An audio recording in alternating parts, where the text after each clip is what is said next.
Just remind everybody that this is now a public forum, and we've got a couple of 2 or 3 workshops before, or 2 workshops before NZTA arrive a bit later on. But our first one is the Māori Engagement Framework, and I'm going to hand over to Monique and Brent to talk about where we are.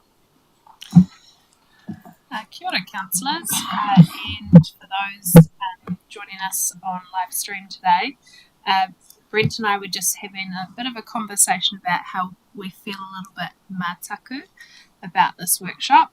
That's the new te reo word I've learnt today. That means nervous. And we've both reassured each other that the reason we're feeling nervous is because we know this work matters. Because as a council, you set this as a strategic priority. You said that this work mattered and you asked the organisation to deliver it. But you also asked us to deliver it in a way that took our partners on the journey with us. And you appointed some of your fellow councillors to work with us on that journey. And I don't need to remind you about the process that we went through or the work that we did to attempt to co-design a document that features a whole lot of content that that doesn't exist in any other council documents, and so it is new territory for us as an organisation. And so that's why it will feel hard, and even some of the conversations we have today will feel hard because this is new. And it's new because as a council you said that it was important we took the time to better articulate what we actually meant when you set your community outcome, of which one of those 5 community outcomes is about partnership with tangata whenua, but also in the long-term plan when you set a policy position around Māori contribution to decision making, there was a real acknowledgement around this table that while that policy means stuff and has words that speaks to council's commitment, there is a lack of guidance to the organisation, but a lack of structure around a commitment or a framework document that better articulates what council's commitments to partnership would look like, but also what its expectations were in return in those partnerships with iwi hapu. As we've gone through this process, there have been many iterations of a draft framework that we used to call a Māori engagement framework, but we're now calling it iwi hapu engagement framework. And I want to acknowledge the feedback from some of the councillors that you feel like this is incomplete in its working draft. And I make no apology for that because you're committed to a co-design process, which means that we have the pretty challenging task of translating 13 perspectives and the voices of iwi and hapu into something that is somehow going to get us to a place where it feels better than what it might have felt a few years ago when you said this work was important. But what I do acknowledge is that where we're at is we have a document that many voices have fed into, and probably at times a document that kind of shifts from strategy to policy to operations to commentary, and I accept that there's some work to do to work on kind of the flow of that. I think we were hesitant to kind of get it to completed draft without being really clear on some of those bigger conversations that you as elected members have been having, that hopefully we can converse today and get some guidance from the table around how we move forward. When we came to you in April, May, obviously you saw a different version to the version that was provided as pre-reading, but you gave us some really clear feedback about what you wanted to see in the document, but acknowledging that that feedback hasn't always been consistent across elected members. Like there's varied views, right? But you asked us to ensure that there was the introduction of the matrix that linked levels of engagement to appropriate levels of compensation and remuneration. And you'll give us feedback today on whether you think that's hit the mark or not, and we've already had some feedback from both you but also iwi partners on that. You asked for a table of expectations and obligations from both council and iwi hapu. You asked us to better define how the framework would support longer term arrangements beyond kind of just that one-off engagement.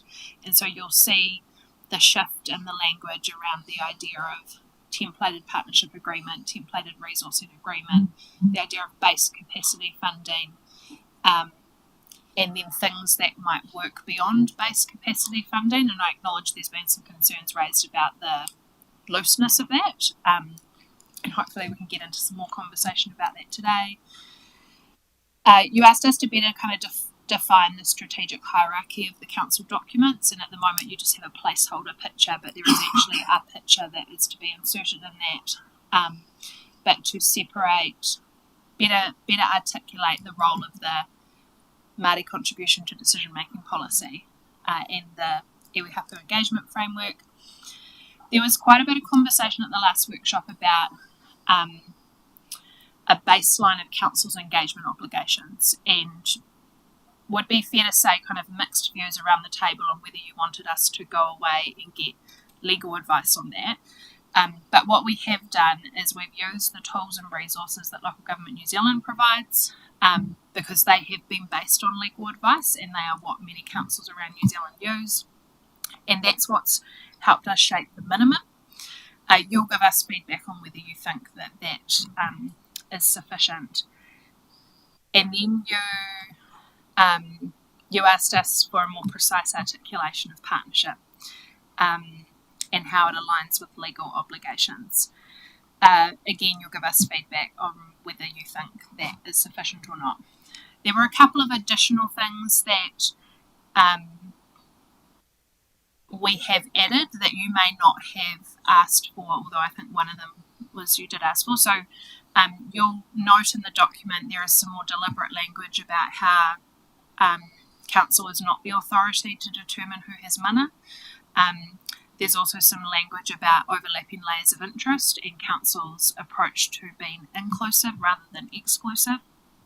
There was some particular language offered in when we start talking about continuum of engagement to address the concerns around co-governance or that co-design aspect of the continuum. And you'll note that there is some deliberate language in there, Councillor Barker, that addresses your concern, where it reaffirms that actually none of that can occur without the decision from this authority. Again, you'll give feedback on whether that is strong enough for you. I suppose where we're at today is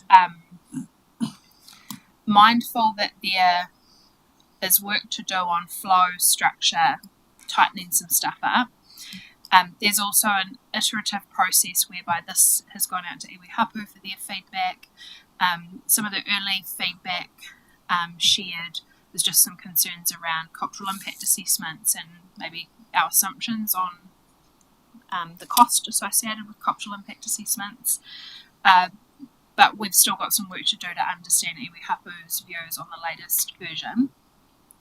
Somehow today we would like to, and I've got my handy whiteboard here, kind of hear from the whole room around what are you comfortable with, and then move to the what are you uncomfortable with, to see whether we can find alignment around the table around the areas of discomfort for us to focus our energy, so that we can take that away, do some further work, get it to the final polished version you're looking for, but again acknowledge that there would be another round of opportunity for input, as well as input from our iwi hapu partners. I have a suggestion I'm keen later on in the conversation to talk about what that might look like, so that we're not trying to, at the final part of this process, co-design by committee but also by email. Like, I think there might be something about a Kānoi, Ki Te Kānoi conversation. But the idea from here is that Brent and I do less of the talking and we do the listening about, based on what's in front of you, what's your guidance to us as officers about how we bring your objective, which was the development of a iwi hapu engagement framework, to life, noting that, ideally this work would be completed by the end of financial year, but if not by the end of the financial year, in the next couple of months. Any questions or ideally not debate, but kind of anything that you're curious about or want to dig at before I get from you? Comfort, non-comfort. Which version should we be looking at? Should we look at the version that came through like yesterday, or go back to the original one that you? So that is that version I sent last night is exactly the same version as the one that you got on Friday night. It's pre-reading. The only difference is that you can just see Councillor Jennings' feedback in that version you got last night. I have not accepted any of those track changes, but I've just noted it. So that's more to assist us from an administrative point of view. Whatever's easiest for you, we can probably follow both. Nick, I'm trying to reconcile your comments about the state of the document being, acknowledging that there's further work to do, there's some gaps, and then you talked at the end about time frame, because Councillor Tamihana, Councillor Boyle in an email have kind of expressed surprise that there's feedback at this late hour. But so I'm really trying to reconcile, like, are we at an imminent decision point, or based on your comments and your acknowledgement that there is a whole lot more work to do with the document, that there's more iterative process, there's more consultation, there's more feedback. I just can't reconcile those two things. So, I think why do elected members have an expectation that we're at a decision point? That's kind of, do you think the organisation's created that expectation? I think you as elected members have created that expectation. It's a organisation objective to get this done by 30 June 25. I think that so I'll reconcile it for you soon. Well, I'll attempt to, but officers in their workshops and the conversations we've had with elected members have been quite clear about the timeframes we were working towards.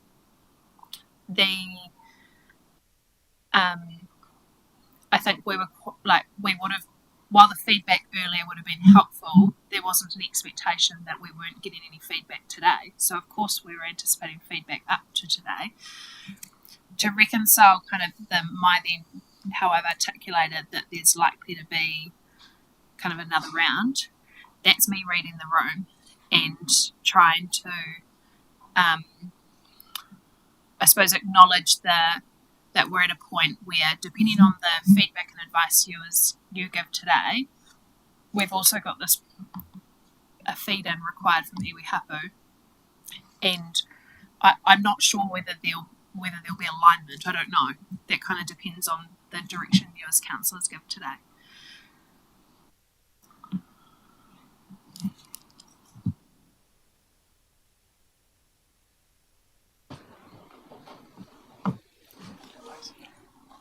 But what I would say is whether we're bringing it to the 25th of June council meeting or the 24th of July council meeting, I suppose you as councillors will tell me whether a month matters. I'd rather get it right than rush it and get it wrong and it fail at the council table.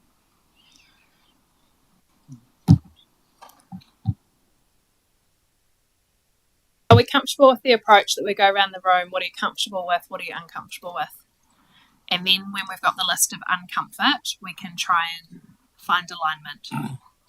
Well, Nick, can we just have a discussion just around the timing aspect? Because I think that could shape the feedback that we provide. So if the table gives you a sense that, I know within your KPIs that we've said we hit the 30th of June. But if we operate in a consensus, because from my perspective, to your point, I'd rather us get this right, and I don't care whether it takes us another 3 months, 4 months, 6 months, 12 months to get there, as long as we get it right. And I think to pick up on Councillor Boyle's point in his email that he shared this morning as well, it's, I guess, that loss of that co-design approach to this point is really important for this document, that this laid out for council to make fundamental changes to how it's looking loses that co-design aspect. So I'm not saying let's not make changes. I'm just saying if we make these changes and discuss it today, and we've got another round where we go out, it doesn't bother me that we don't hit a 30th of June date.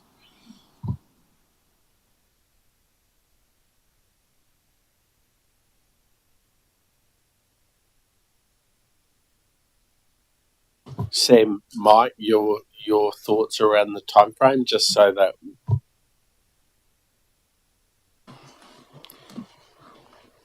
I've already made some of my views plain over this. Apart from still some things in here there's no way I'd support. I'll go a step further and say that until we give the people that vote for us an opportunity to have a look at this, that I won't be supporting it at all.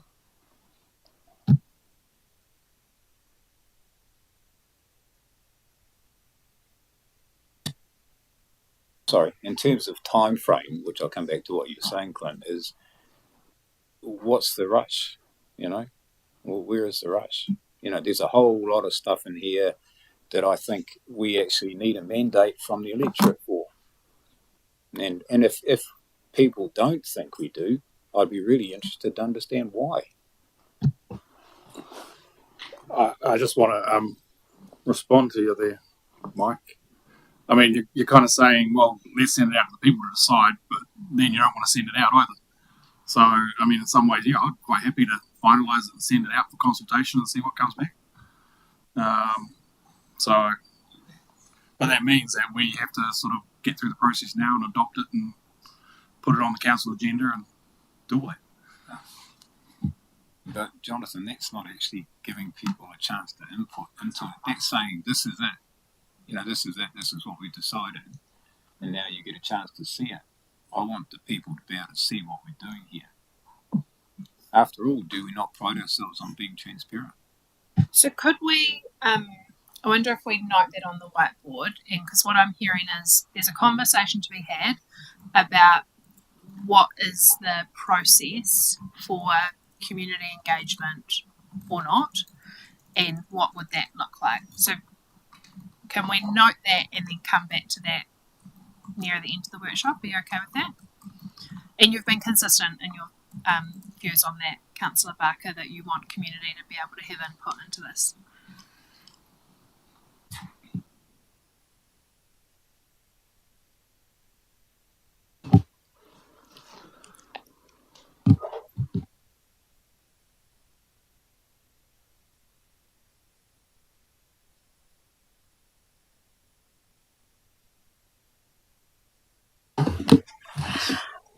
Just to answer the question around the timing, because that's the pathway that was put out there. I have no concerns with how long it takes, but I suppose I wasn't aware of the community engagement that you were referring to. So I own that I didn't, that's not the message I got. So I suppose like you, Jonathan, it's before we go out to our community, we have to decide what is it that we're sending out to our community. Or did you want them to be a part of what the creation looks like? Sorry, I'm just trying to understand. What I'm getting at is not, I don't want to present this framework to the community as a fait accompli. I want to be able to have something to say to them. This is what we're doing. This is what we propose to do. And then I want there to be a why. Why are we doing this? And what are we doing now? Give them the picture of what this is all about.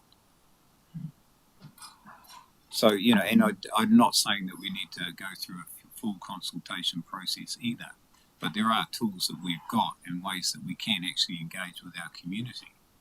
I mean, usually if the information you give people often will influence the response you get. So, you know, it's what we tell them about what we're doing. I just want this whole thing to be transparent completely and utterly. I think it's very, very important in a democratic sense. That's my view. Well, I think we've justified why we're doing it. I mean, we put it on our priorities. We've made that a priority for the CEO to complete this task as well. And I think we just need to complete it and then send it out. And so that's our justification, is that we made a priority, made this work a priority for this council table. And that's the justification. We see importance in it. We decided on that a long time ago. So I'm going to park the what does community engagement look like conversation, and I'm also going to park the time in conversation, and I want us to move into, and I'm not saying we won't come back to it, we will, but I want to understand where alignment is around the table on, like, what in the framework are you comfortable with?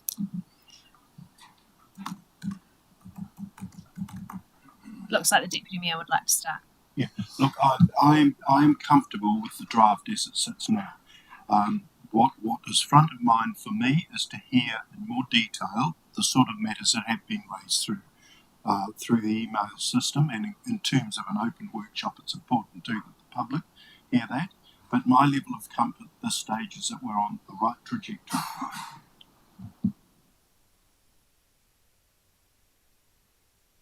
Do you just want to keep going around the table?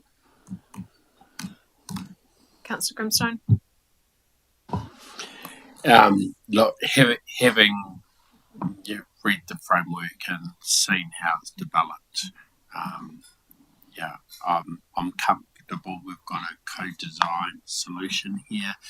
I do think a couple of the solutions around the table that Councillor Jennings has raised does make sense. But in terms of the other content, there's nothing in here that I'm concerned about or is worrying me at all.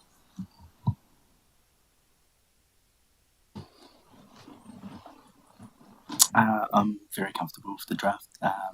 I'll just still wait to see if others have concerns, but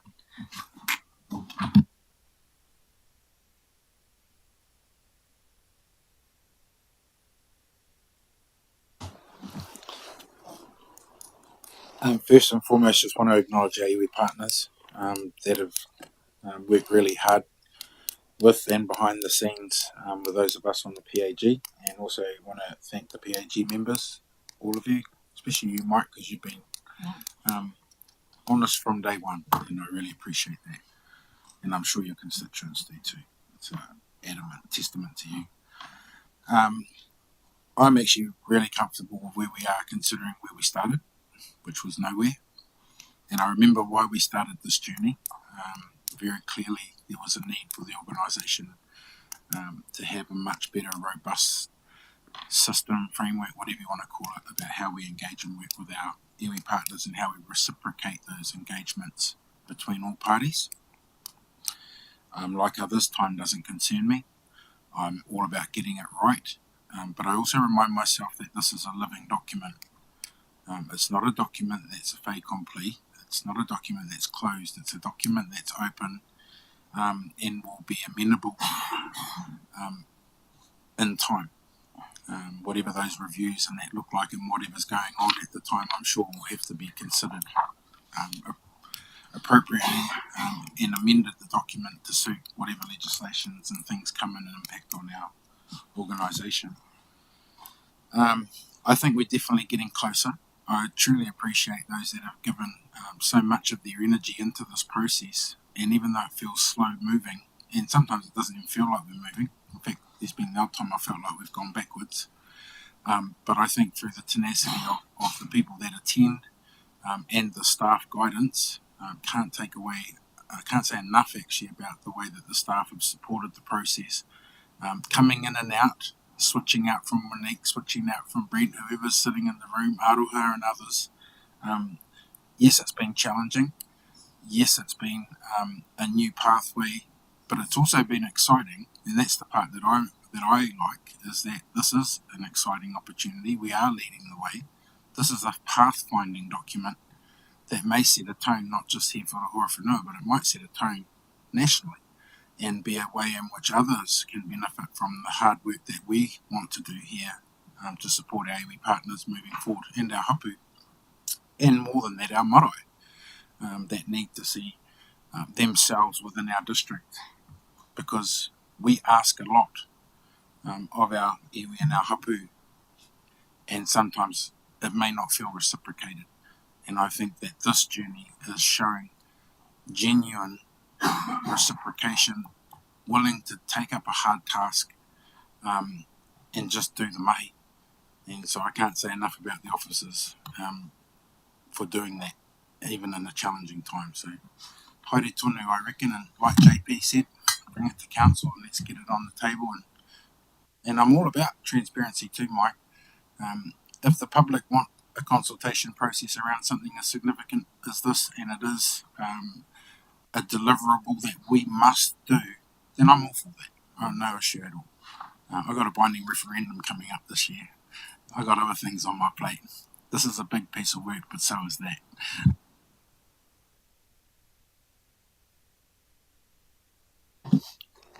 Kia ora. So sort of going backwards now to go forward.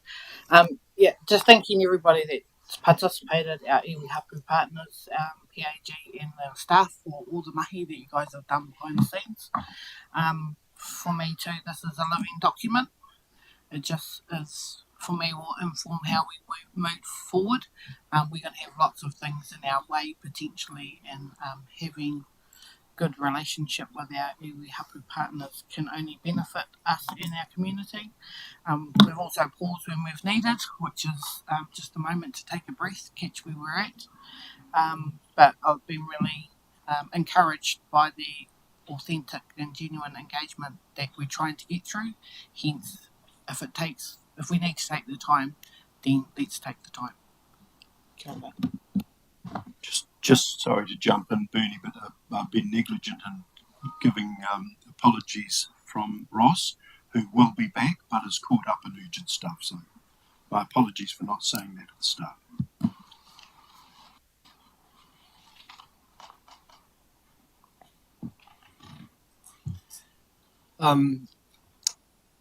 Look, I too am comfortable with the direction of travel. I am comfortable with the intent and the aspirations of a framework that, in fact, solves some of the ad hoc, inconsistent,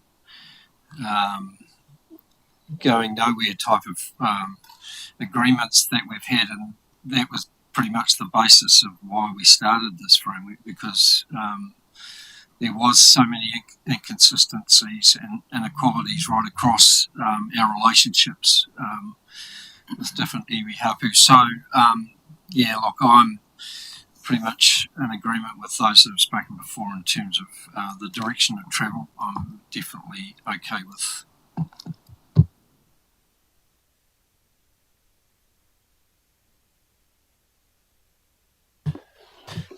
Sorry, Paul, just noting Councillor Boyle's comments. Have you seen those as well? He sent an email earlier. Okay, all right, yeah. Cool. Look, I'm actually reasonably comfortable with this work. For me, I've created a lot of learning and reading, just the background stuff to get my head around it all. For me, the resourcing and financial stuff, I think I'd quite like a bit of transparency around that, and that's probably more within our community, and I guess I represent obviously more of the farming sector, so when we're looking at the RMA stuff and that, trying to get resource consents, what does that mean, who do we engage with, and just that process, and it might be sort of a more of a junior sort of look at things, but at the end of the day, I think there's a lot of people in our community that aren't aware of the expectations and the cost associated with that resourcing. I think it's a great avenue to actually have this embedded in this document, so everybody is aware. And I think in this document today, it actually covers it well. It's like it is you know, it's well done. Timing, like I'm not, I'd never die in a ditch over timing as far as getting this right. I think it's really important to make sure that we nail it if we're gonna be authentic. I guess I've always struggled a little bit just with individual agreements opposed to not necessarily a collective, but I would imagine that it would be difficult if one iwi hapu's getting one thing and someone else is getting something different. And I guess when I see those IRAs transitioning, say, to 2028, I think that's actually a way forward. So there isn't sort of those discrepancies, and I mean that's just being fair, I think. So I think that's important. And what else? The community engagement, I think we'd have to manage that well, especially expectations. Just all for it, but it probably just needs to be managed appropriately. But yeah, other than that, I'm pretty good. And yeah, I do acknowledge all the work that's gone into this stuff, and especially the working group with Mike and you've got other councillors and that, because it's been a big bit of work. So thank you.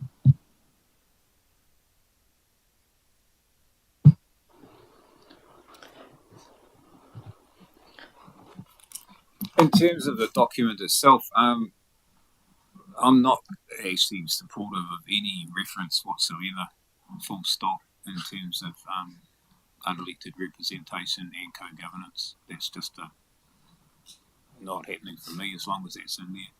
But I'll point out though, and this is not about.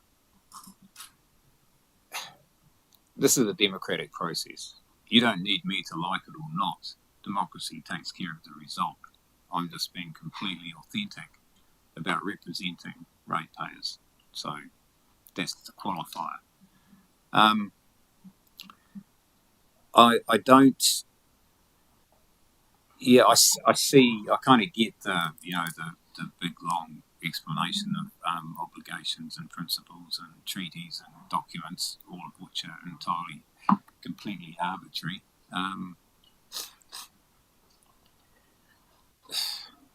But yeah, those particular things. The other thing too is, when we get into the money, what are we actually doing here in terms of setting up is this an umbrella to disperse ratepayers' money, or is this what actually is this? What is the mechanism for that? You've got a scale of fees in there for different amounts of money for resourcing or building capacity, and then we go to agreements for another set of resourcing and capacity. So which is which? Generally speaking, I'm not sure. I don't see how that works. We've sat in the PAG from the get-go trying to come up with definitions of terms and words for what they mean. I'm all in favour of having an agreement. But I don't want to have an agreement when it's completely contentious over what the meaning of words are, or something's ambiguous. I mean, a lot of the problems in the country today we've got are from exactly that. No clear definitions, no common understandings, no agreement on what things mean. I don't want this document to have any of that in it. So for me, the less words the better, and the actual definitions would be good too. But there's some of that in there that doesn't meet it for me either. Apart from that,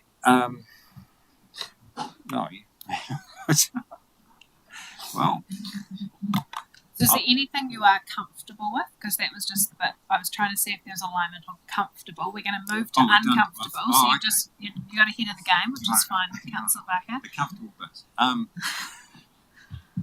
I've said this from the get-go, and I'll say it again.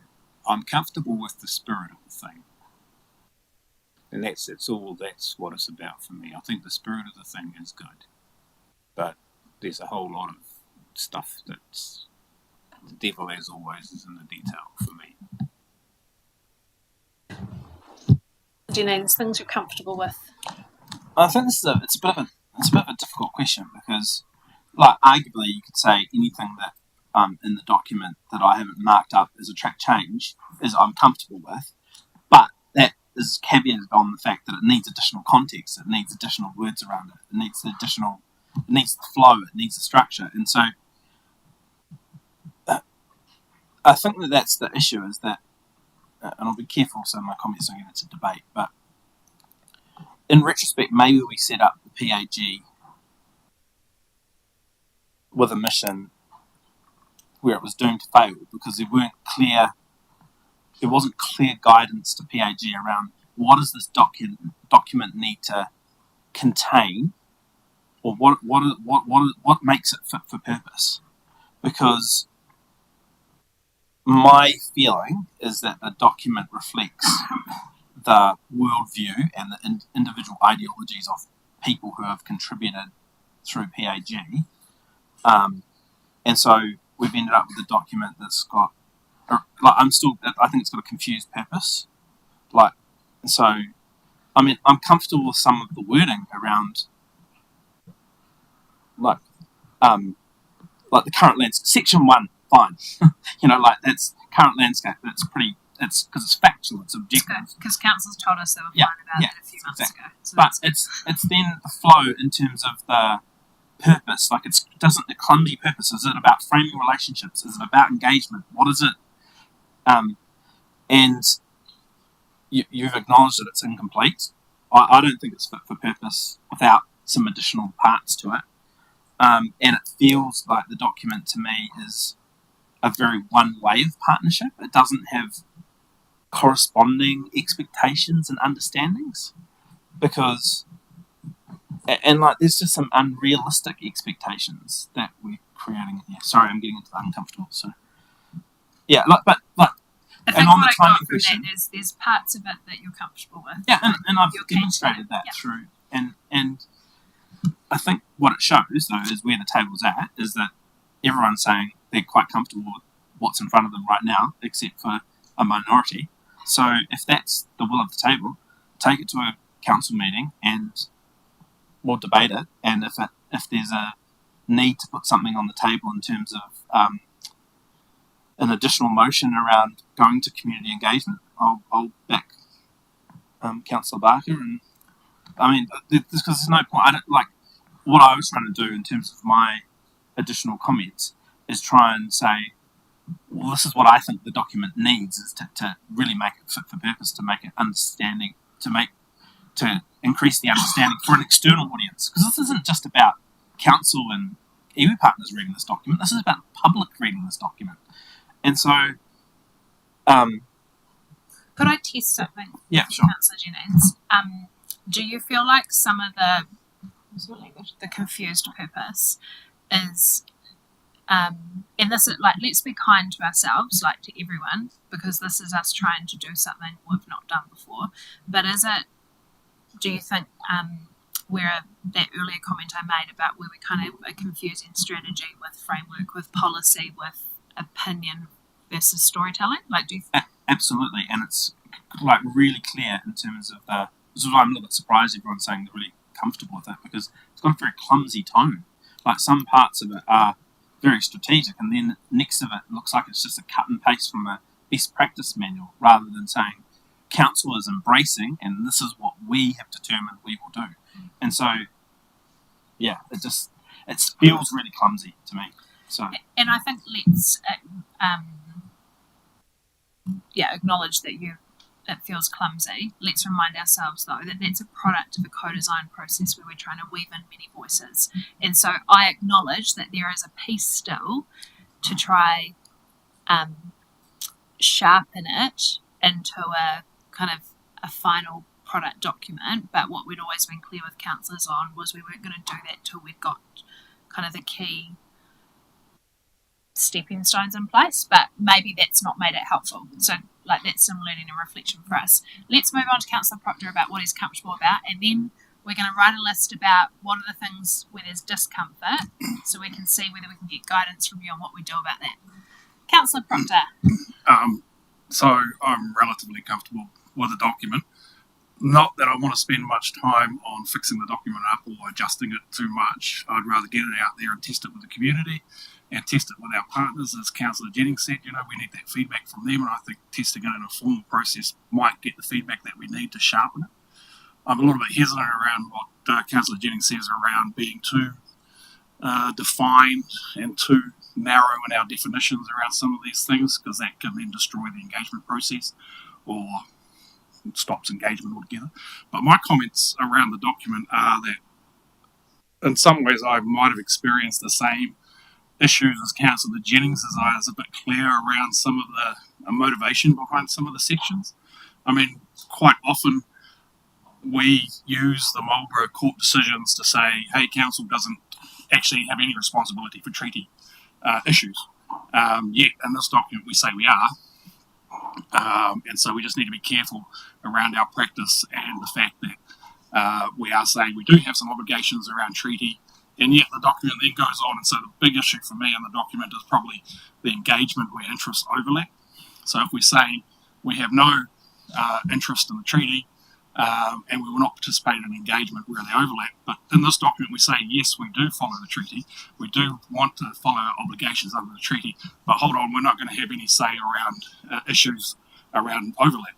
So I think there just needs to be a bit of work around moulding those two together. But for me, I think the issues of overlap are really underplayed in this document, in the sense that I'm not talking about overlap and issues that are created from iwi to iwi, but when iwi have been given specific rights by the courts or by a settlement act or by a tribunal, then we need to respect those, and we need to say that yes, we recognise those rights above whatever other general information about be there in terms of the overlaps.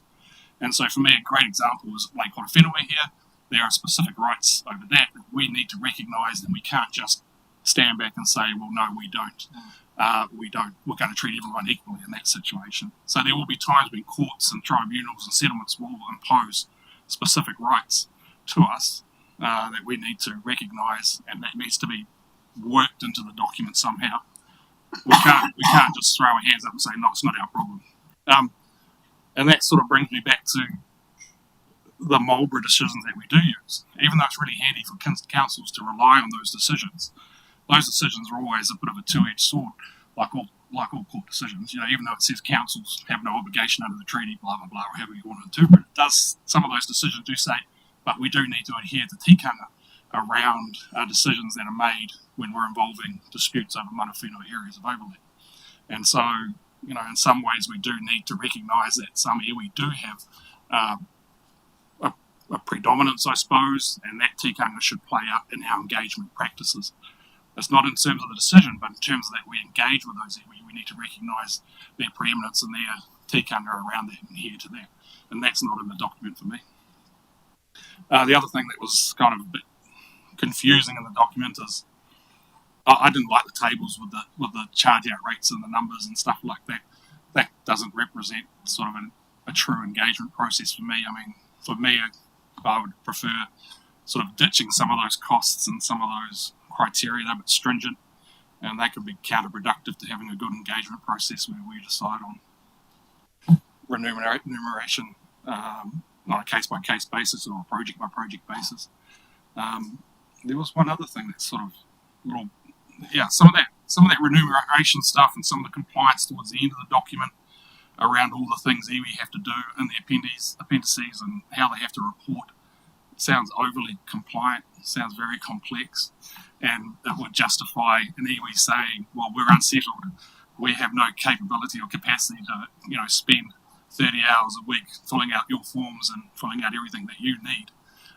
So it's a bit counterproductive in the terms of we need to build capacity and capability with unsettled iwi in that aspect. So those are my brief comments. I wanted to get it out there. Let's get it out there. That's good. I think you've done a great job, and we need to finish it and just move on, go to the community stuff. Yeah, although there's some bits there in what you've raised and other elected You can members fix it up that, over the that weekend. I think it's important we kind of get a steer from the table so that when we do bring something to council eventually, it should reflect where you think it's going to land. Can I? Thanks for following the rules on what you're comfortable with. Could we now open we've got a pretty lot. There's I've heard some language around still comfortable with the spirit, still comfortable with parts. There are some councillors that are comfortable with more parts than others. We've got a substantive list of some things that need ironing out. Is there any? I just want to open the floor rather than going back round. Well, I'm happy to go back round. Anything in particular in the document you're uncomfortable with? I've got a few things based on some cumulative feedback that I'm keen to put up there to make sure we as officers get clear guidance from. Anything? Clint, was there anything specifically in Sam's feedback? Because you referenced that you. No. Okay. Ellen. No, I didn't say it earlier, but I'm sort of with Jonathan too around the chart that alludes to the numbers. And for me, it would be really important for public to understand where those numbers come from. I think we need, we can't just put figures on a table and expect anyone to understand them. So I definitely want to understand how we come to that. There was another word in there. I'm sorry, I haven't gone to it, but in there in the arrangements, you talked about iwi partners being well resourced, and I actually didn't like that wording. I just wanted to note that. For me, it's actually resourced to participate to a level that the council require to get an outcome.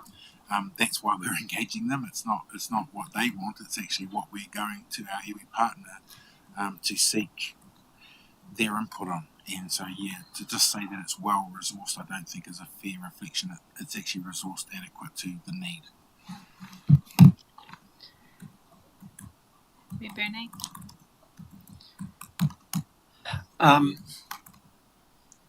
I did have probably a lack of understanding around the Indigenous sort of Nations.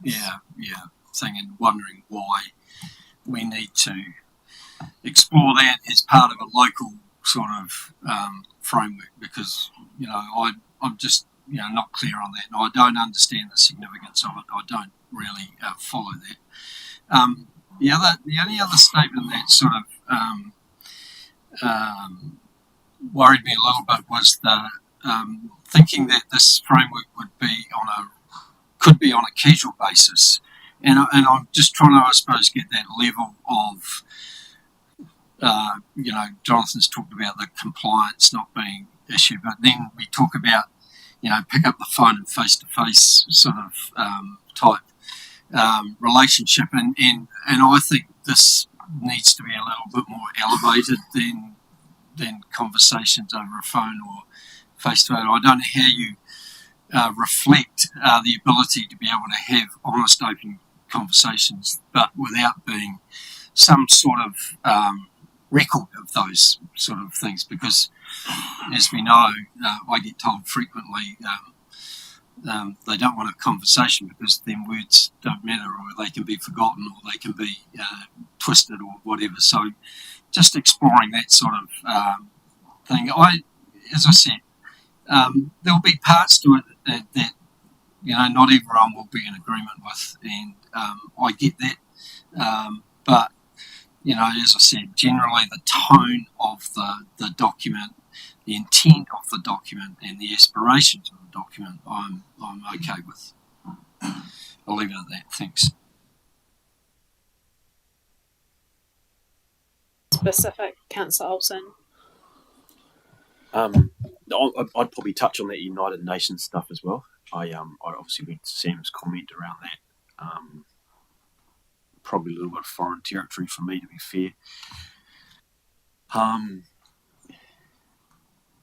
I understand both Justin and Jonathan's sort of comments around the resourcing, and I guess what we need to be, we need to frame that up in a manner that's understandable for the community. But I still think it's actually good to be transparent in that space as well, because effectively it's ratepayers' money. It's reasonably significant amounts when you add it all up, and like, at the end of the day, it is resourcing, it is time, it's human capability that's being funded. So I don't think we need to hide from it, but I think we obviously need just to build it up.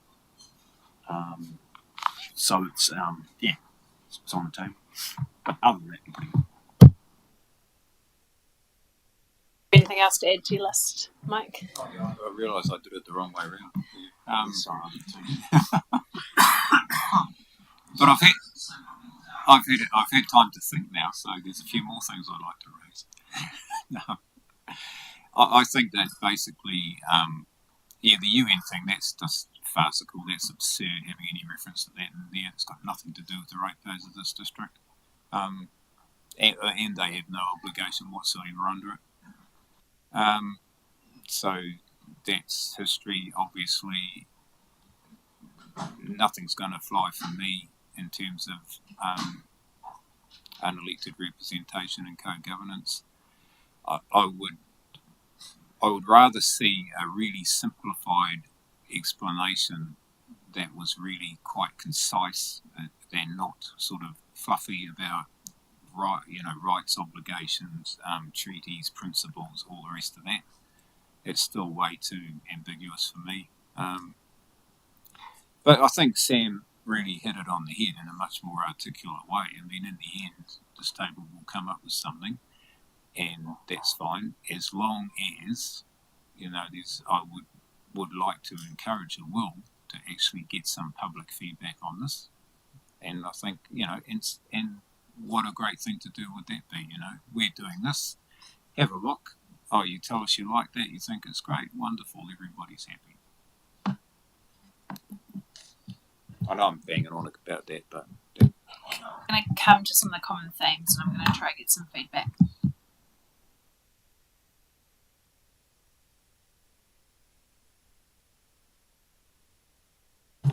Would all the funding from iwi partners be through ratepayers?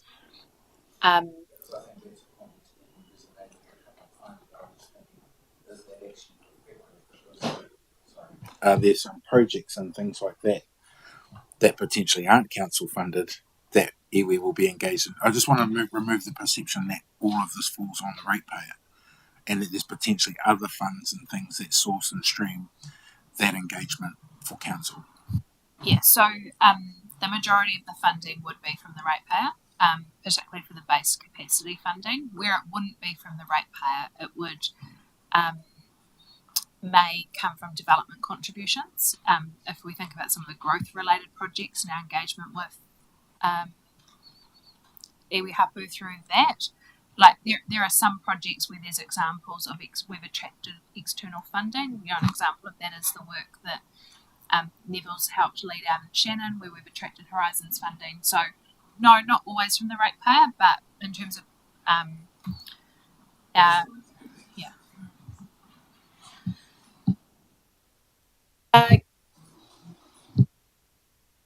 Councillor Proctor? No. Oh, okay.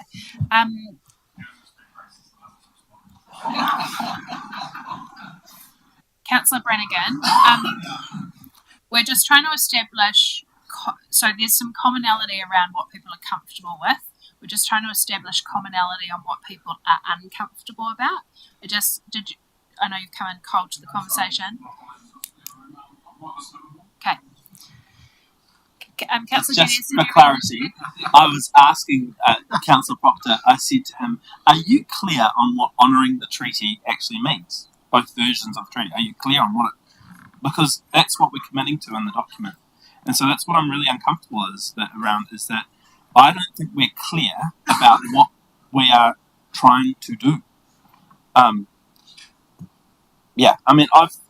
canvassed this in the version I've sent through in terms of I was trying to be solutions focused and try and find suggest some text that kind of addressed my concerns rather than saying I don't like this, I don't like this. There obviously are some comments around the UN declaration stuff.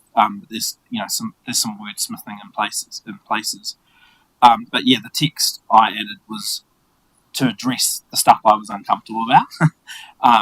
Because I don't think we're clear. I don't think we have a good understanding. We're committing to doing something without knowing what are the parameters of it. So that just sets us up for failure, in my opinion. So this isn't about being racist. It's about being really clear. So because this document is ultimately about understanding each other's expectations, and yes, some of that will be articulated in a partnership agreement, but at a high level, what are the corresponding mutual expectations of the parties? And so I think it's bizarre that you wouldn't have things in there, for example, expectations around transparency, reporting, all that kind of stuff, because that's a corresponding expectation that council had. We live in we operate under a democratic in a democratic system of democratic accountability. We have transparency obligations, we have financial obligations, and so it's appropriate that some of the expectations on us are also captured as expectations we have in terms of when we formulate partnerships. So and so, notwithstanding obviously Councillor Proctor and Councillor Tamihana's feedback about just their concern about kind of that compliance with that, when you read the document, do you feel like that puts enough responsibility on? No. So that's why I added a specific section that is express and clear about whenever we form a partnership, these are the types of expectations we will contain. You didn't feel like that was explicit enough in the draft partnership or draft resourcing agreements? Well, I mean, yeah. That's the question, right? Is what is the purpose of this document? Is it to set the framework, or it's that whole idea: is this strategy? Is this policy? Is this a checklist that staff are going to be going through and tick, tick, tick? I just don't. It's just not clear because it's confused. Yeah. So we've established that through your feedback. I was just trying to understand: is the draft partnership agreement and the draft resourcing agreement, does that not give you, notwithstanding that we've got some councillors that are saying, well, actually, we think that puts too much onus on iwi, what you're saying is, I'd like it to be clearer about what our expectations are. In the head document. Yeah, so if we shifted some of that language that sits in those templates up into the document, as per some of the text you've recommended, might help. That's exactly what I've done, yeah. Councillor Proctor, did you have anything else to add to the list? You've given No, us I a list. had a lot of my uncomfortable stuff, but I mean, I just wanted to. So the other uncomfortable thing is that table around at the end. Oh, sorry, I flipped forward when Sam was speaking. Sorry, what was the table called? Something about that process that you go through to determine overlaps. Oh, there it is. Right at the end of one of the appendices. Process for determining engagement where interests overlap. Again, I think that needs that needs to be tested with iwi partners around that, particularly as making those statements around that certain rights do exist for iwi in certain locations as well. And so it's not for the council to then run through this process to say, okay, at step 3 we've identified some other rights, but we're going to carry on to step 4, step 5 in our engagement process anyway. So I don't know how that sits, particularly when we've got iwi that are settled with specific rights, such as statutory acknowledgements. That table just doesn't gel for me. Okay. But I can see where Councillor Jennings is struggling, is that it's probably that section which says council commitment, our commitment or something like that, is it? Because I think up until that point, the document's pretty good, and everything is laid out quite clearly. It states our motivation is about engagement. It's not about the treaty; it's about engagement and how we're going to engage. And then it sets out, that these are some of the reasons why we have to engage under the Local Government Act. It talks about key statutory documents, and then why is engagement good? That's great. I think Councillor Barker needs to read that a few more times. Can cost the debate. And then the principles of the treaty. I mean, that's what we have to work with now until someone comes up with another treaty principles bill that gets passed. And then a commitment. I think maybe as a council, we just need to comment whether that's our commitment or not.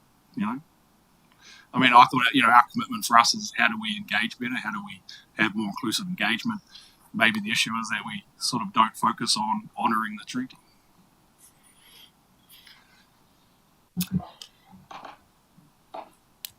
Sorry. So,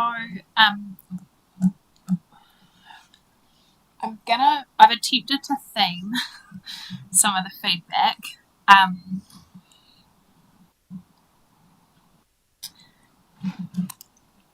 And what I'm going to take for granted is that you trust me and the team to go away and take your feedback around flow, clarity, structure, sequencing, based on the numerous changes, and make some changes, but not in a way where it alters the intent of the document.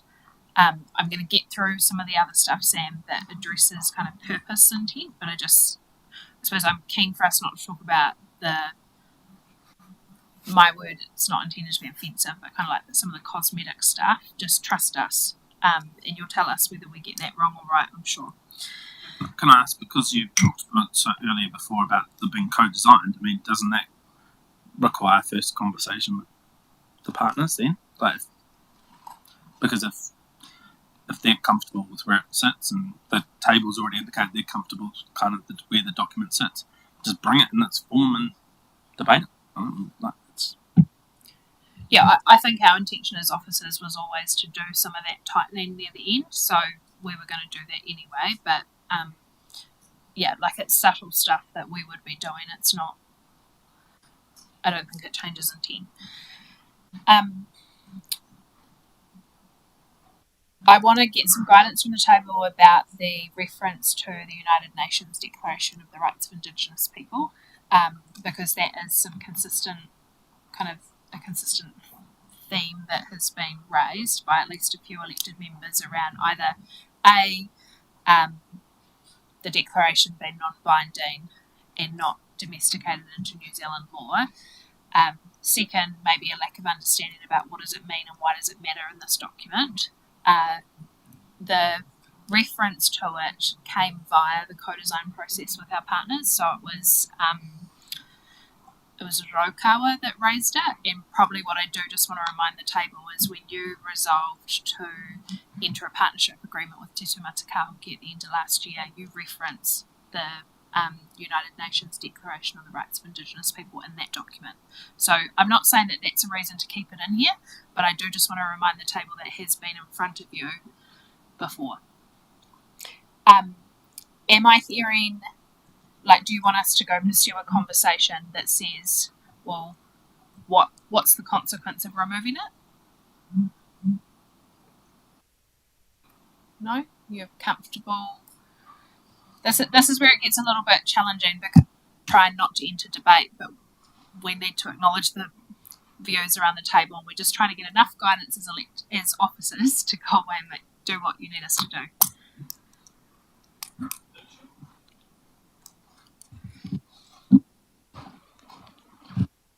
Well, it's certainly like more understanding of what it actually means and the purpose of why they think it should be included, because I don't sort of see the correlation between, if you like, a United Nations statement against a local iwi hapu engagement framework. I just don't see the correlation between.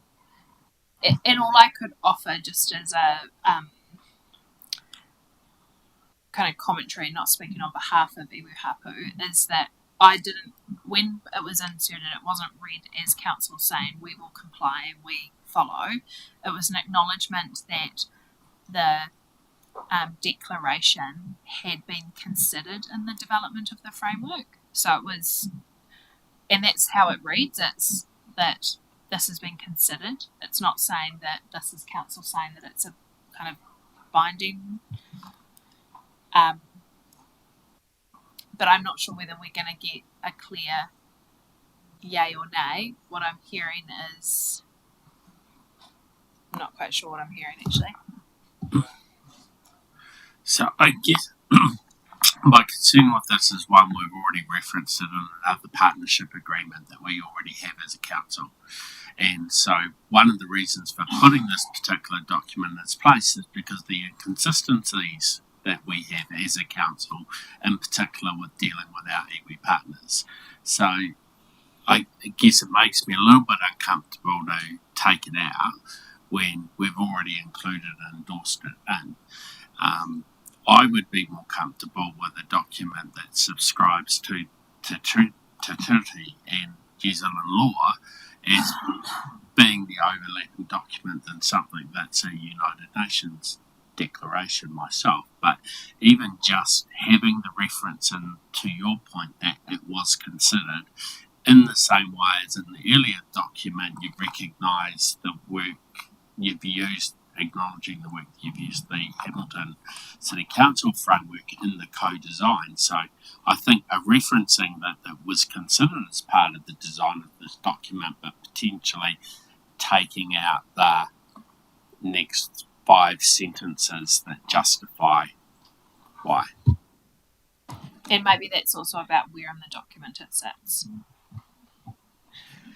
But just on this one, for me, it's probably education or lack of it for me. Like, just, you probably explained it around, it's actually in one of the agreements, so it's inconsistencies. And then, yeah, just, I suppose, what the expectation is. And, like, I think it'd be a hard conversation to obviously go back to iwi and say, look, this is the feedback, if we don't actually have a proper awareness around for both parties. It's more ambiguity as well. I mean, if you leave that in there at all, someone at some point can come back and say, oh, hang on, in this agreement, you mentioned the UN Declaration of Indigenous People's Rights. So if it's not there, it's not relevant. I don't see its relevance at all. And we'd have no mandate whatsoever to include that kind of world-level document in anything we're doing here, unless the ratepayers are okay with it. And I doubt very much they would be if you asked them. Yeah, interesting. I suppose my only comment here is just to share what it is. 2007 it was adopted. It affirms the rights of Indigenous people around the world. It promotes reconciliation and peace. It sets the standard for Indigenous rights. It recognises the importance of treaties and agreements. It's an aspirational document and it's non-binding. It's made in good faith to protect Indigenous people around the world. That's what it's about.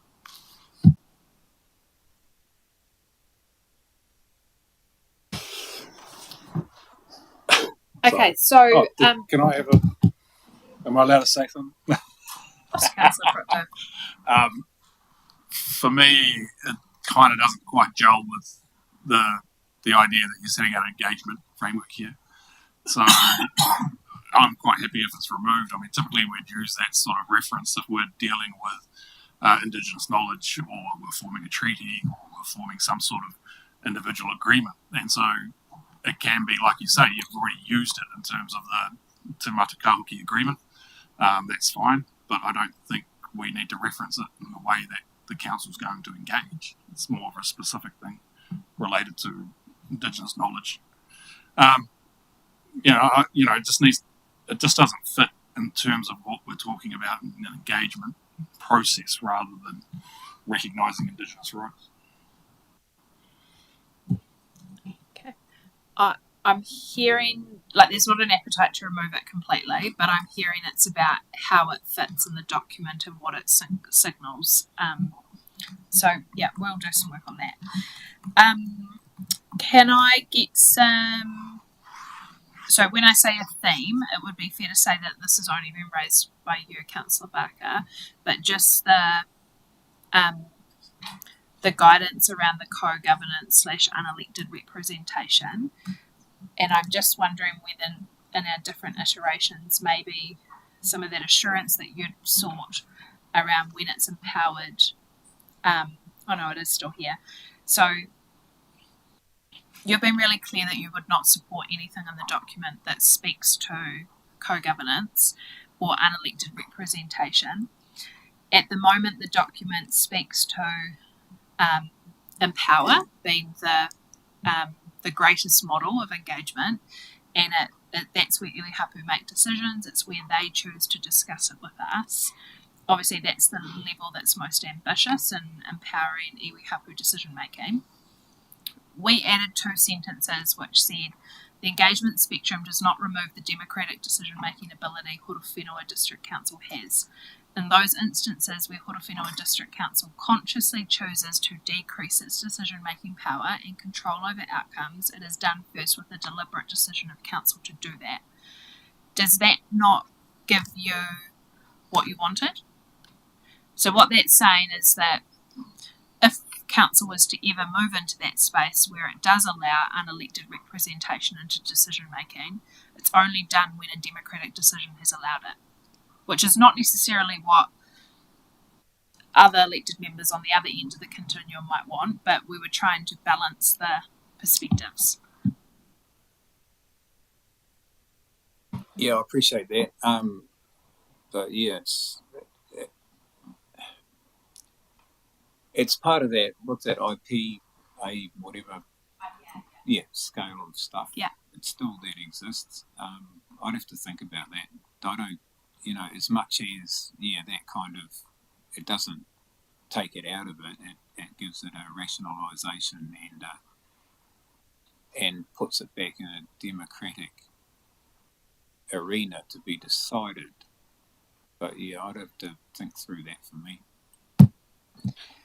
Can I move on from No, that? can I make a comment? I think we need to have co-governance recognised in there.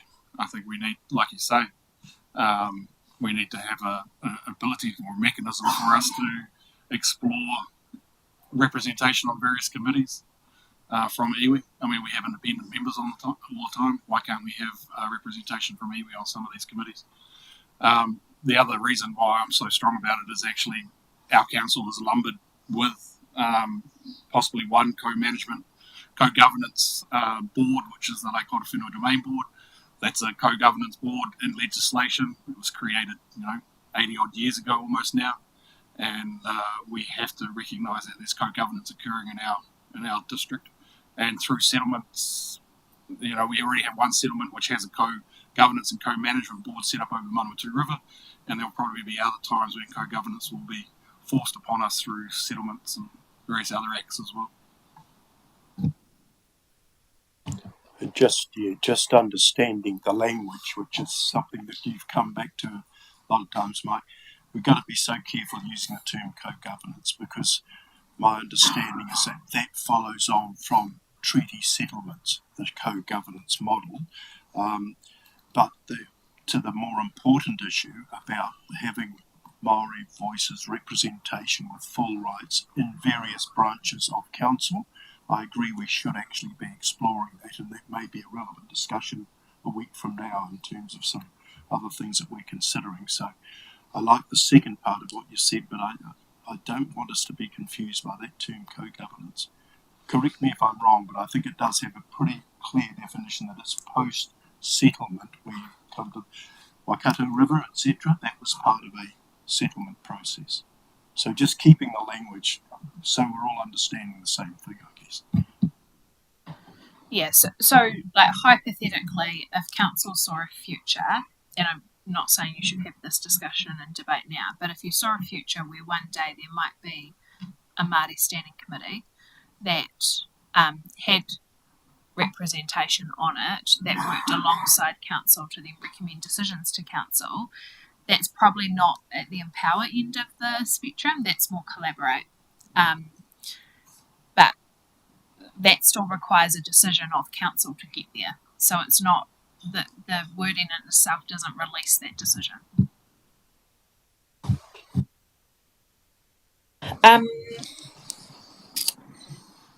Can we get some guidance around the resourcing space? So when we came to you April, the feedback was that there wasn't enough specificity or detail around kind of the dollars. It was absent of the matrix. We've added that, and there's obviously now some feedback around like, oh, is this getting a little bit too narrow and defined, and then entering into your concerns that you've raised, Councillor Proctor and Tamihana, around kind of the compliance issue. I needed some guidance from the table here. If I recall, as to part of the rationale about why you wanted us to do this work, it was because the lack of transparency or concerns around how council was resourcing or not iwi. So I don't think you want to remove it, but I do want to understand what is it we could do to make it better. Let Justin and Jonathan talk, because they're the ones that raised the issue with it. But for me, it's absolutely non-negotiable. Not like it has to be in there, and has to be upfront, has to be clear, has to be transparent, because that was one of the key drivers, as you said, was about consistency and fairness. The only criticism, and maybe it speaks to the point that Justin and Jonathan have raised, is it's around setting that annual resourcing amount. That needs to have some clear methodology, because the table feels like it's for more ad hoc stuff, or someone's going to be sitting there when entering into a partnership agreement and working up a massive spreadsheet using that table to try and calculate. It needs to be clear what its purpose is for, and how the annual resourcing amount is to be calculated and determined. That's my position. And look, Sam beat me to it. Absolutely support that. The idea about certainty and transparency, because of the past history and everything that happened as a result of a lack of that. Sorry, Councillor Tamihana, can I just make one comment just for public that are listening? That when we talk about certainty and transparency because of history, let's acknowledge council who has led that history. I don't want anyone listening to interpret that as iwi hapu. That's council has led that. No, I was just going to actually endorse what the previous two speakers said, and transparency is really important. All I was seeking was providence of the numbers, just to ensure that whatever's been put in here is consistent with what council have been doing already. I think that's really important to reflect. I suppose the part that's really hard is for us as a council table is to understand the holistic of it, because you can see these figures, and I think, as I just heard someone say, someone might all of a sudden create these spreadsheets to cover all this stuff, but broad range, I think we already know in the past that we've spent from here to here with no real set and process to determine how we were and why we were doing that engagement. So for me, it's probably there's going to be an annual budget set aside that we already have now. This may not meet that potentially in time. I don't know. I don't understand at the operational level, Monique. I suppose what I'm saying is we don't have anything to look at that's told us or informed us the past, meaning the council had set aside a pool of money that was for iwi engagement, but we don't actually have a breakdown of how that iwi engagement has come back to us as an organisation. It's pretty hard to explain what I'm trying to say. Yeah, how do you quantify something that you don't know what we need? So I get that the figures are important and that they're consistent and that everyone will be treated fairly and the same in this regard, but I just say, for openness here, even I don't understand what it actually costs to the organisation overall, and hence why I was saying earlier, was all the money coming from ratepayers or was it coming from other areas? Because that all, for me, factors into the equation of it's still something that we require of our iwi and hapu partners, and that's the part I keep getting drawn back to. They haven't asked us for that engagement. We asked them. Yeah. I understand the need for transparency, but transparency doesn't have to be all up front either. It can be reported on after the fact. And if I was on the other side from an iwi perspective, and council was wanting to come to me with this standardised table, I would be wanting to see and all the work that you do as a council and all your activities, how have you budgeted for these costs and all those activities? And how have you scoped out how many hours, how much work is needed? And then we just go down a pathway of negotiating these individual jobs rather than creating good engagement processes and trustful partnerships and good outcomes. If that's what council wants to do, then fine. I mean, how do we deal with costs of consultants and engineers in the engineering space? I know Daniel's just walked out of the room. We procure them. We procure them. So, is there what other processes? Yes, it'll be shared. Yeah.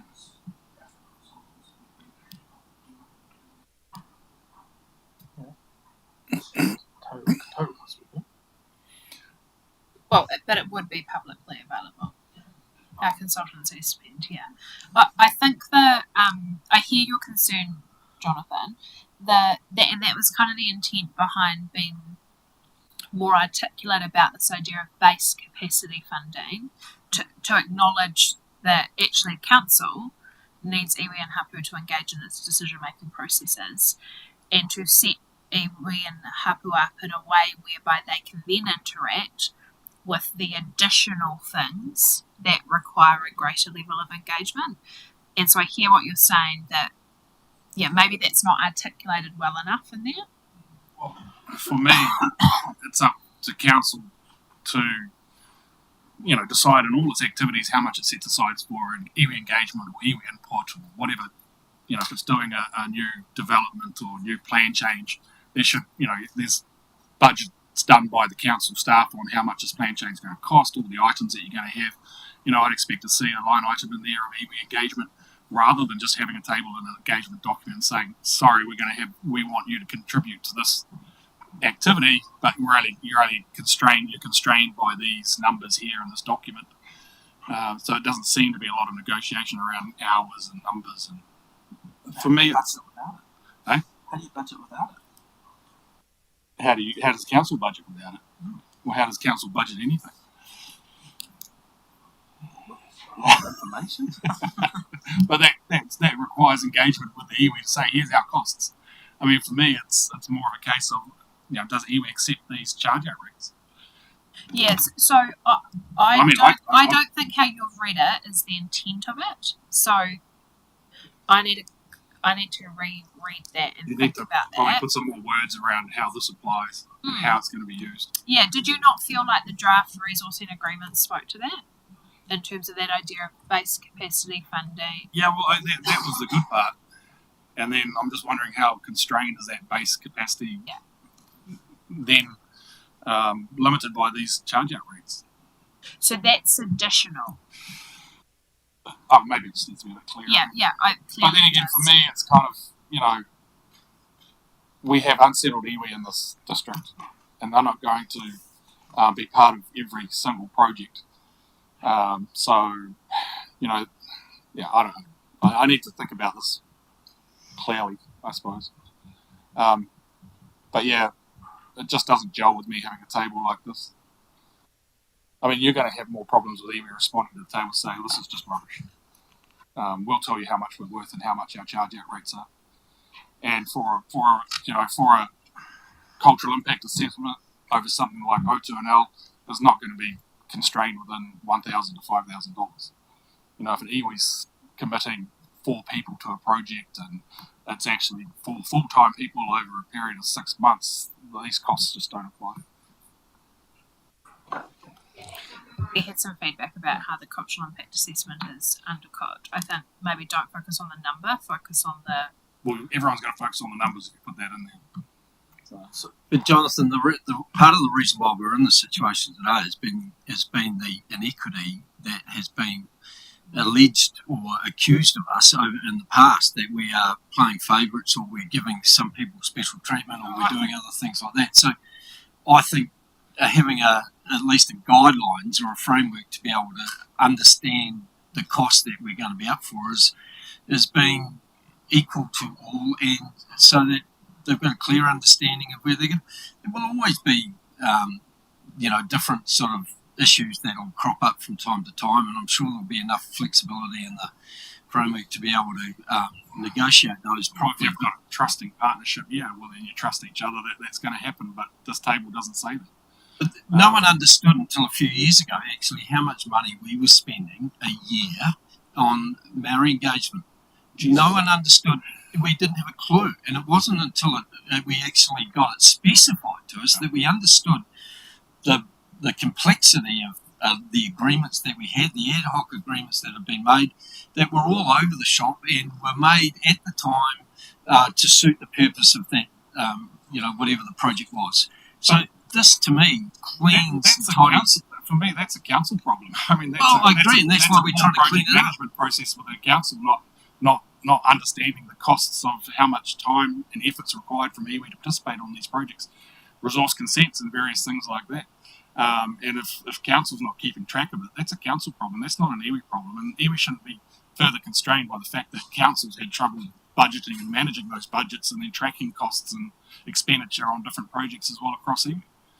And then, I mean, I would say if you want iwi involved in 10 different projects, well then, you're going to have to pay for the capacity and information that's going to be inputted into those projects as well. So, some of this stuff just looks like you're trying to constrain iwi into one box, is that they're going to just respond to us as we need. This is the limits, this is the bounds of what they can actually do in terms of their responses, when actually there's a whole lot of activities that require a nuanced response across many different realms. Iwi are bombarded from everything from, wastewater treatment plants upgrades to developments and roading through to long-term plans, and it gets very complex and difficult for iwi to respond to everything. And so you need to be a bit flexible with some of these mechanisms for charge-out rates and things like that. So, how you articulated it is not the intent. The intent was to ensure that there was base capacity funding that acknowledged partnership and the importance of iwi being able to be at the table on council's kind of generic work program, but that then there is flexibility to apply that nuance as projects, initiatives and priorities of council are implemented together with iwi. The idea behind the matrix was to deliver on your request that be transparent and equitable because of concerns that have been held that we have different arrangements with different iwi or no arrangements with some iwi. Let me take the feedback on board and see what we can do to better reflect the intent. Remembering that we've used the Waikato Regional Council model to assist us in this, but also the Rotorua District Council they call it like a remuneration policy, but it's not that. So, but if when you're looking at the document, you've got any specific suggestions in order to how we can make it better, we'd love to hear that because we do want to get it right. Clarifying what you said, that there's this base funding, then there's going to be some sort of negotiated project by project costing as well. For me, I have no problem with the variability of funds going out to different iwi and hapu and things like that, and the variability which exists between projects as well. Some projects are very complex, some projects are very easy, some projects iwi aren't even interested in. So we shouldn't be trying to standardise things too much to make your roles and your tasks within those activities difficult as well. If iwi turn up and say, all right, we're going to turn up for an hour, we're not going to contribute, well then that doesn't need to be constrained by some table saying, oh, well, we've budgeted 6 hours for you to turn up and we're going to pay you this much. I hear you, and that wasn't the intent. So yeah, we've clearly got some work to make sure that we don't create an unintended consequence with that. Councillor Barker. Just for a bit of transparency and clarity, I remember when we started this journey, the total amount for iwi resourcing was $800 and something thousand in one financial year. Is that still approximately current? Correct. That's just for base partnership agreements. Yeah, $800 and something thousand. Right. Thank you. Okay, so some work to do on that. Probably the last bit of direction I'd wanted, it's unfortunate Councillor Proctor's left the room, but it was just around the overlapping layers of interest piece, and the kind of what I heard was at the moment we're taking a very kind of it'll be this or it'll be this, but doesn't reflect maybe the nuance of where there's settlement or where there's privately owned land or where there's existing tribunal arrangements. Probably just checking in with you, Nina. Is that what you think Councillor Proctor was saying that needed to be better reflected in this document?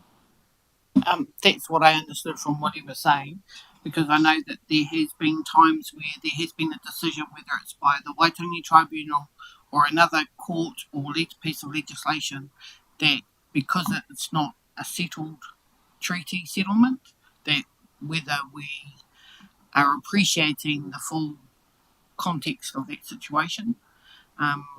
So that's what I understood from what he'd mentioned, but in his absence, I don't want to assume that that's with his intent, but that's what I received from it. We might just need to test that with our legal advisors around how that might be best reflected. But the example Jonathan gave was obviously a body that was established by statute, right? So presumably he is talking about a creature of statute rather than. No, we need to clarify. You're right. Yeah, I think where it's where there's legislation in place, like for example, Rangatane settlement or Lake Horowhenua, there's particular obligations of council, but also protection afforded to those entities. Okay, so a bit of work to do, but what I've got from the table is that with that work, that we're kind of in a position where at least that can inform some further round of feedback from both councillors and our iwi hapu partners, but then to inform, so it's ultimately a debate of council, acknowledging that part of that debate might also be whether you seek views, whether you go through a community engagement process, whether that be formal or informal. So whether that be, because we've got different examples of where we seek the views of community, right? And that's certainly something as officers we can give advice on. Is there anything else that's kind of sitting with you, bugging you, or thinking, no, like we really need officers to hear this so that we're setting this up for success? What do we need to hear from you?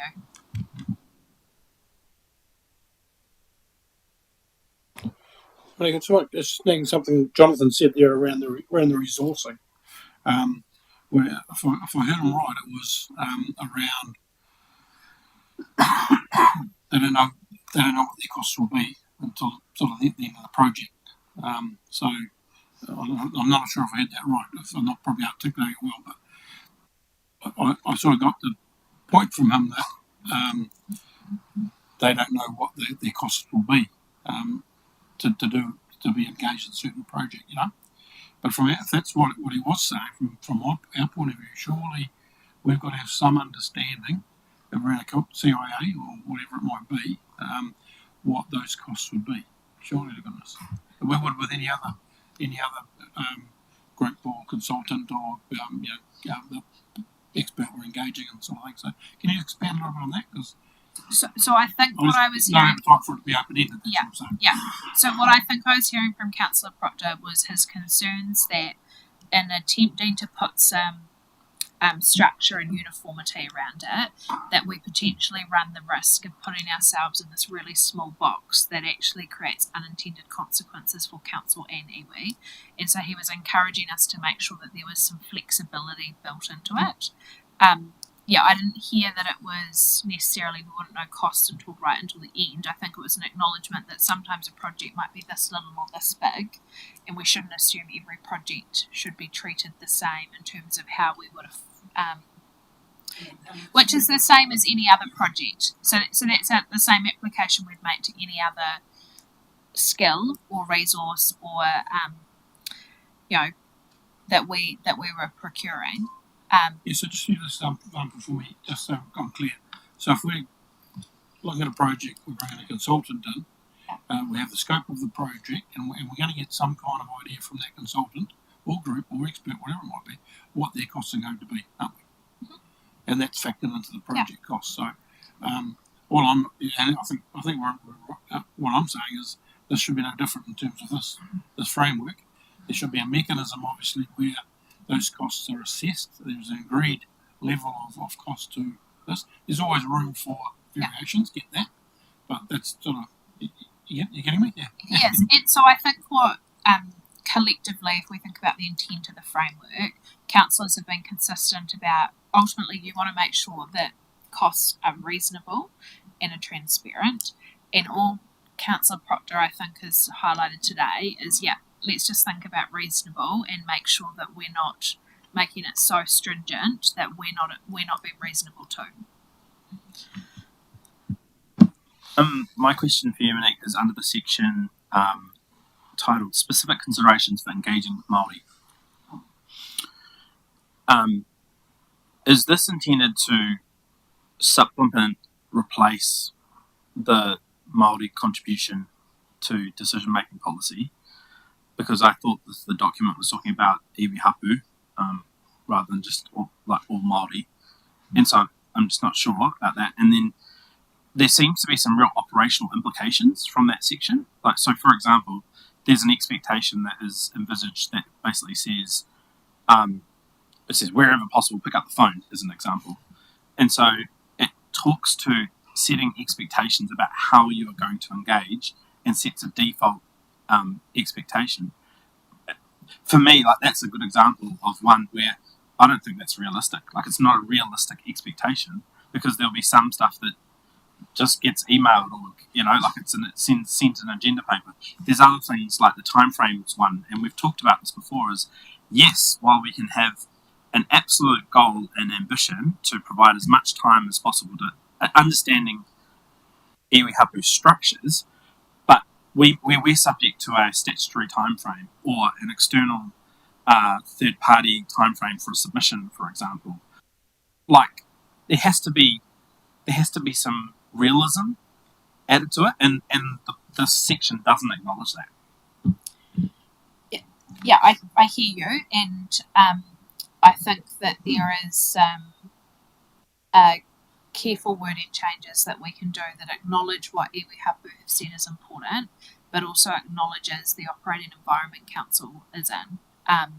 So yeah, I don't disagree with your commentary around some of the operational impacts of this stuff, and I think we'll go through that.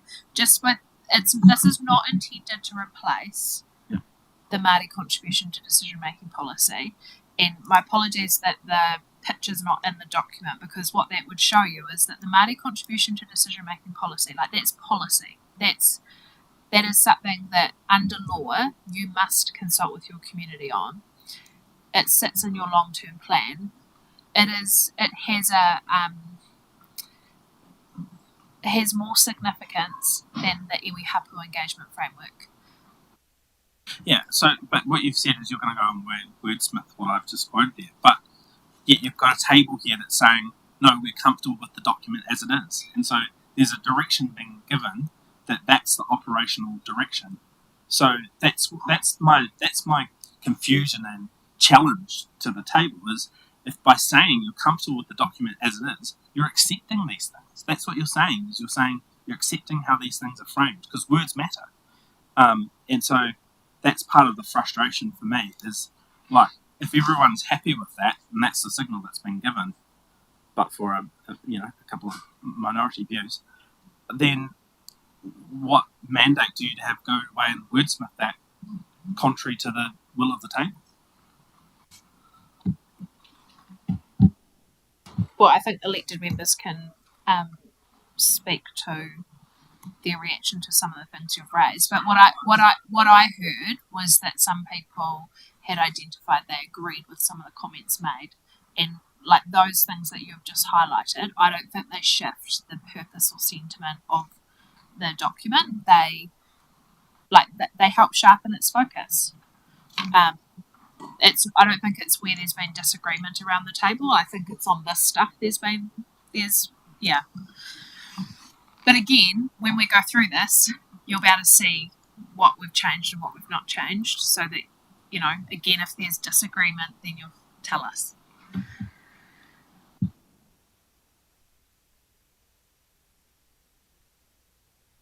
Just on that, Sam, from my point of view, I guess I'm pretty comfortable with the fact that there's still another round for feedback. I understand it's probably not quite as sharp as what you're highlighting with your comments, but yeah, I was probably looking at feedback through that next loop as well.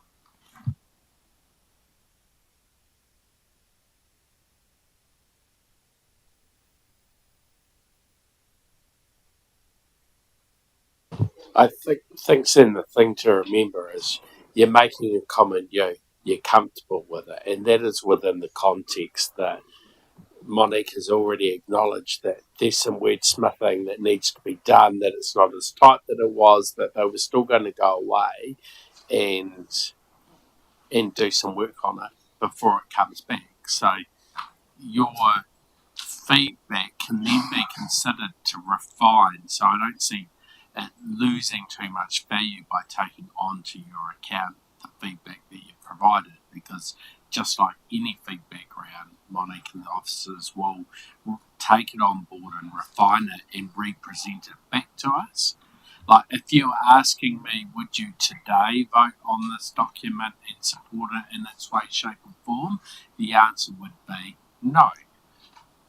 But knowing that up front we had already said that we know this is a long way from being a finished document, is there anything significant in here you do want to call out and give clear direction on?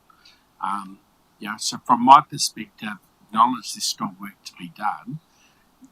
Not really too worried about what you're sharing and how that will influence, because it will come back. And I trust the officers will pick up that mandate. I think also, Councillor Jennings, probably just acknowledging that, I acknowledged that we were, as officers, were feeling a little bit nervous about this workshop. Part of this is about the authorising environment we have to lead this work, and acknowledging the contrasting views across elected members. And so we as officers have been really risk adverse in how we are navigating this, and it's because A, we know the work's important, B, we don't want to let council down, C, we don't want to let our iwi hapu partners down, but there has been, while there's different views, the spirit of the conversation across elected members throughout the last 12 months has been, we want to get there. And so we if it feels like we're kind of going one step forward, two steps back, and maybe not being completely kind of, I think it actually reflects the nature of the work, which is it's new ground. Okay, so speaking of that, is there any other new things or any other final commentary before I attempt to talk about where to from here?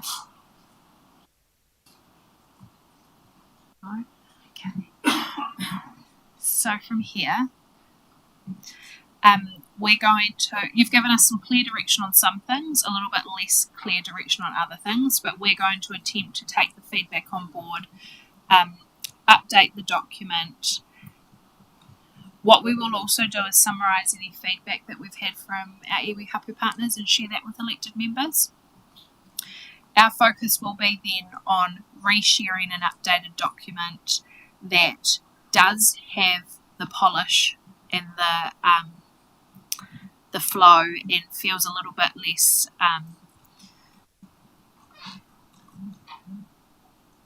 clumsy,